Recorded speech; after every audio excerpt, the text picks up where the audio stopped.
Salve, salve, gente boa! E aí, tudo bem? Seja bem-vindo, muito bem-vindo ao canal. Nesse vídeo a gente vai falar a respeito do seguinte: a Babilônia é julgada pelos seus próprios critérios. Fica comigo até o final, sai daí não, vamos lá!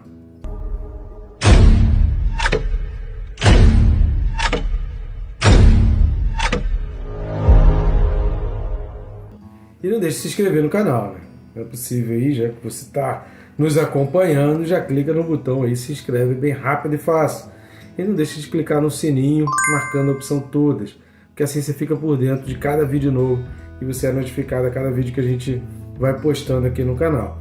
Não deixe também, querido, de comentar, de curtir, de compartilhar. Curtindo e comentando, o próprio YouTube já mostra isso de maneira orgânica, e compartilhando você faz com que aquilo que nem eu nem o YouTube conseguiríamos fazer, né? Levar para pessoas que a gente jamais conseguiria imaginar. Vamos junto nessa tarefa, todos os dias tem uma palavra aí para abençoar a tua vida. Vamos levar essa bênção então para mais e mais pessoas. Conto contigo. Texto desse vídeo, Apocalipse capítulo 18, e o versículo é o de número 6. Apocalipse 18, versículo 6, diz assim: Dai-lhe em retribuição como também ela retribui. Pagai-lhe em dobro, segundo as suas obras. E no cálice em que ela misturou bebidas, misturai dobrado para ela. Um texto que esclarece bastante, não só a questão do julgamento da Babilônia, mas que estabelece aqui o critério de Deus de julgamento. É muito importante, a gente já falou aqui em outros vídeos aí do livro do Apocalipse, essa questão de ser julgado conforme as suas obras. A gente vai falar ainda novamente, mais para frente, isso é mencionado de novo no Apocalipse, e cada um é julgado conforme a sua obra. Por quê? E dessa forma se torna um julgamento muito mais justo. Porque imagina você ser julgado por uma coisa que eu penso. É por isso que quando se pede opinião, a gente deve restringir aos fundamentos. A palavra, eu apresento a palavra, eu digo o que a palavra diz. Opinião se torna muito divergente. Uma hora a gente pode ter opinião, outra hora a gente pode ter até outra opinião. Mas a opinião não fundamenta. O que fundamenta é a palavra, o que fundamenta é o princípio, o que fundamenta é o verbo. Então, dessa maneira, aqui nesse versículo, lembrando que a gente falou no vídeo passado, e já até se alongou bastante, o vídeo passado já foi até bem longo, de todas essas questões relacionadas à oportunidade ali de Israel, essa mudança, o início, então, desse segundo ciclo das 3 mensagens angélicas de condenação e destruição. Já que o primeiro está no capítulo 17, versículo 7, mas no vídeo passado nos 2 últimos vídeos nós explicamos a respeito disso.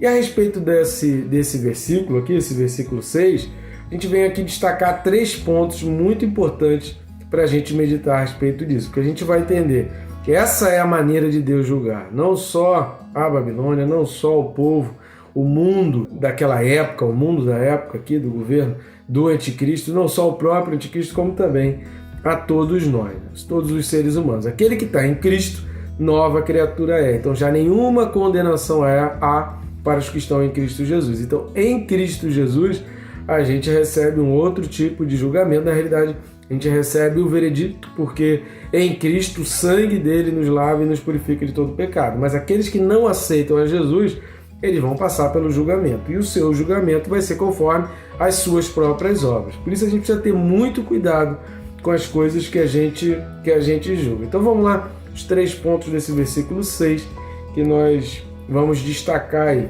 Repare o versículo 6 que ele já diz o seguinte: dá-lhe em retribuição como também ela retribui. Ou seja, eu vou retribuir como ela retribui. Então dá a ela como também, da mesma forma, no mesmo critério. Deus fez isso com Davi. Segundo o livro de Samuel, no capítulo 12, Deus vai expor exatamente isso para Davi. Como você pensa? Como você acha que é o correto? Querido, presta muita atenção. Hoje a gente está vivendo um tempo onde as pessoas estão tacando pedra nos outros sem querer parar para tentar entender, ou sem falar da ideia, falando da pessoa. A gente precisa ter muito cuidado com isso, querido, porque aquilo que a gente está falando, um dia a gente vai ser cobrado. E a gente vai ser julgado com esse mesmo critério. Você já reparou que tem pessoas que usam de critério e são mais benevolentes? Não, poxa, já vê que a pessoa estava estressado, vai ver que a pessoa estava com problema. Poxa, coitado, ele não teve princípios, ele não teve um ensinamento. Vamos ter um pouco mais de paciência. Tem gente que usa dessa benevolência. A benevolência utilizada será usada contra você. A impaciência utilizada será usada contra você. Tem gente que é muito feroz, adora espetar, adora julgar o outro, já fala condenando. Tem gente que já fala do outro, já expressando a sua condenação. Ele é um ista, ele não presta, ele não serve. Por quê? Porque eu não quero, porque eu acho e porque é assim que eu penso, acabou. Não tem fundamento, não tem base legal, não tem nenhum critério. O critério que julga um não é o mesmo critério que julga o outro. Mas essas condenações que a gente emite, isso vai ser utilizado por Deus para nos julgar, porque é a maneira mais justa. Afinal de contas, como é que a gente vai reclamar se a gente vai ser julgado com os critérios que nós mesmos colocamos? Se é rigor demais, terá rigor demais. Jesus falou para Pedro, aquele que fere com a espada será ferido. Ou seja, repare que Deus está falando, dai-lhe em retribuição como também ele retribui. Pagai-lhe em dobro seus próprios olhos. E no cálice que ela misturou bebida, misturar dobrado. Não está vindo nada do céu. Está utilizando tudo que a pessoa tem. Está utilizando tudo que tem nas mãos. Mateus capítulo 7, versículo 2, já há esse alerta no Novo Testamento. Às vezes a gente que não presta atenção no que a Bíblia está falando. Mas repare Mateus 7. As palavras de Jesus aqui em Mateus 7, elas estão relacionadas exatamente ao juízo, ao julgamento. No versículo 1 de Mateus 7, Jesus está falando, não julgueis para que não sejais julgados. E no versículo 2 ele está falando, pois com o critério com que julgardes, sereis julgados. E com a medida que tiverdes medido, vos medirão também. Como você mede os outros? Qual a medida? Quais os critérios que você usa? Você aceita um pedido de perdão? Você aceita um pedido de desculpa? Você aceita a pessoa dizer, poxa, cara, foi mal, cara, fiz uma besteira, não pensei. Como você reage? Essa tua reação será utilizada contra você. Então não adianta a gente querer reclamar, mas fulano errou a beça.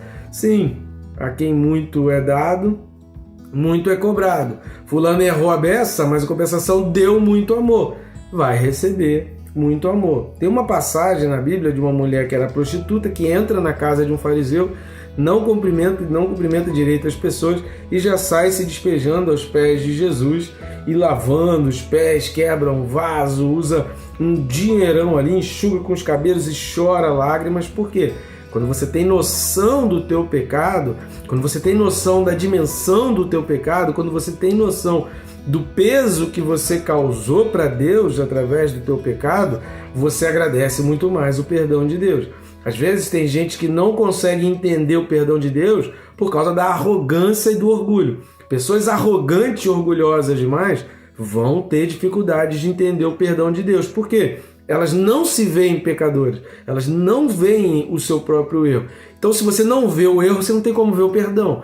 Então, quanto maior for a tua dimensão, teu olhar para o teu erro, para o teu pecado, maior vai ser a tua consideração do perdão que você recebe. Jesus está naquela casa e ele fala assim, entrei aqui, não me deram nem um beijo, vocês não me cumprimentaram, nem falaram direito comigo, e essa mulher, desde que chegou aqui, está aí lavando os pés, enxuga com os cabelos, enxuga com as lágrimas. A quem muito ama, muito é perdoado. Por quê? Porque a pessoa tem noção, aquela adoração verdadeira, né? A gente pode pegar aquele texto como a verdadeira adoração, a adoração que agrada a Jesus Cristo, aquele texto ali, e Jesus está falando ali, olha, essa mulher, ela ama muito porque ela percebe os seus pecados, ela sabe que ela tem erro.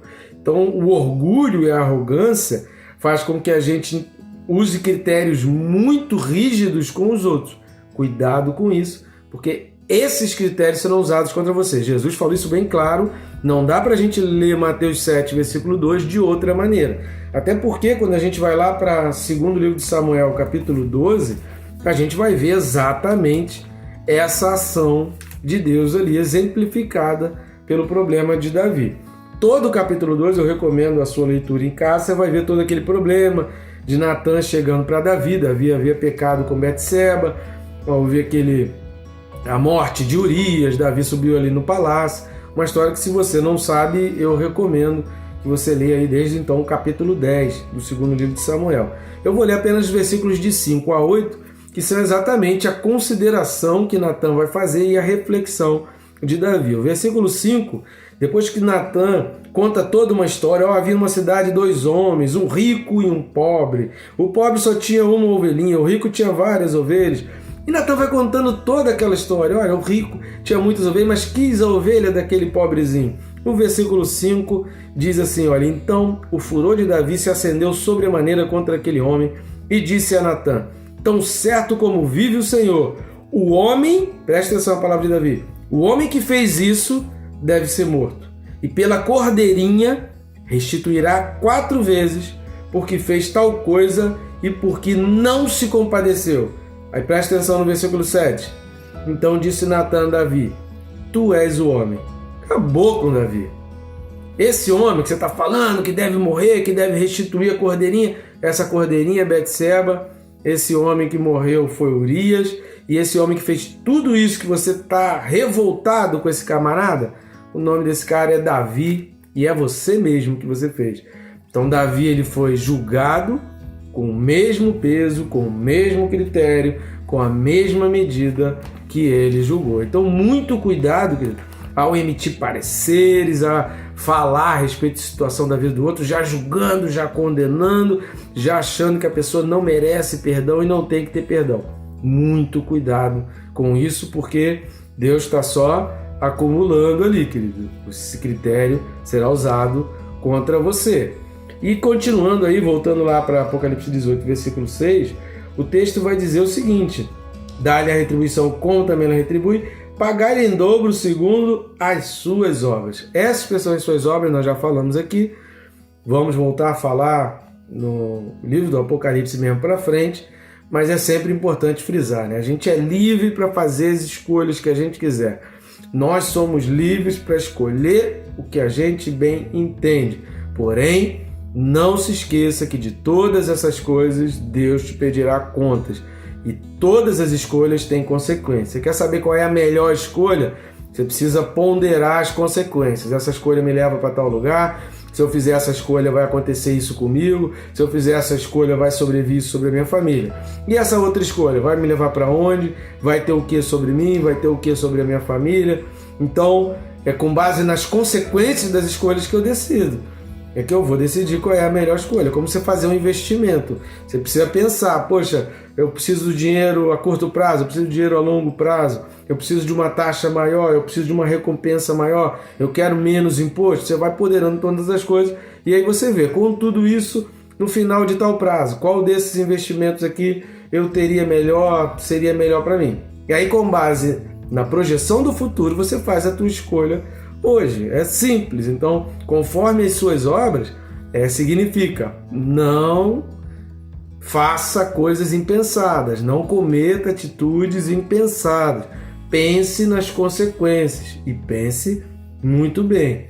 Terceira coisa que a gente vai pensar aqui nesse versículo é que fala assim, ó, no cálice em que ela misturou a bebida, misturai dobrado para ela. Então, no seu próprio cálice, faça isso para ela. Não desceu do céu um cálice vindo de Deus, não desceu do céu a medida do julgamento, não desceu do céu o critério. Deus tem a lei e vai julgar conforme o teu próprio critério. Se você é uma pessoa benevolente, se você é uma pessoa que perdoa, se você é uma pessoa que tem um coração firme, voltado para Deus, você pode ter certeza que as misericórdias com que você usar perante os outros serão usadas contra você. Mateus capítulo 6, também na oração do Pai Nosso, Jesus vai ensinar o final da oração, que é uma parte que pouca gente se lembra. Jesus vai falar, olha, perdoa as nossas dívidas, perdoa as nossas falhas, perdoa as nossas ofensas, da mesma maneira que nós perdoamos. Então, a medida do perdão de Deus, quem dá sou eu. Eu ofereço para Deus qual é o tamanho do perdão que eu quero. E como que eu mostro esse recipiente de perdão? Deus está com o perdão pronto para derramar, mas Ele vai derramar onde? No recipiente que é meu, no cálice que é meu. No caso aqui da Babilônia, esse cálice era só de ira, esse cálice estava cheio de furor, esse cálice estava cheio de luxúria e prostituição. Então não tem nem como Deus derramar perdão, não tem perdão nesse caso, porque o cálice não está vazio, está cheio de fúria, está cheio de ódio. Então esse mesmo cálice vai ser usado de maneira dobrada contra ela mesma. Por quê? Não tem como reclamar que é injusto. Não tem como eu dizer, olha, não, foi muito injusto, por que você está fazendo isso comigo? Isso é injusto. Não tem como dizer que é injusto. E lembrando sempre que, de acordo com o entendimento lá do capítulo 17, o versículo 1 e os últimos versículos do capítulo 17, essa mulher, a Babilônia, estava sobre o mar e esse mar são todos os povos, nações e línguas. Ou seja, os povos aqui estarão sendo julgados também. Não é só o sistema. Lembrando que a Babilônia é um sistema, mas quem está sendo julgado aqui? Os povos, as pessoas, as nações. Eles estão sendo julgados aqui. E eles vão ser julgados de acordo com a sua própria medida de julgamento. Então é uma coisa que a gente precisa parar para pensar. Talvez você nunca tenha pensado a respeito disso, mas é a hora da gente começar a refletir sobre isso. A medida que vai ser utilizada para me julgar é a medida que eu apresento para Deus, conforme eu meço e julgo as pessoas ao meu redor e aquelas próximas a mim. Espero ter sido bênção na tua vida. Que Deus te abençoe, querido, rica e abundantemente.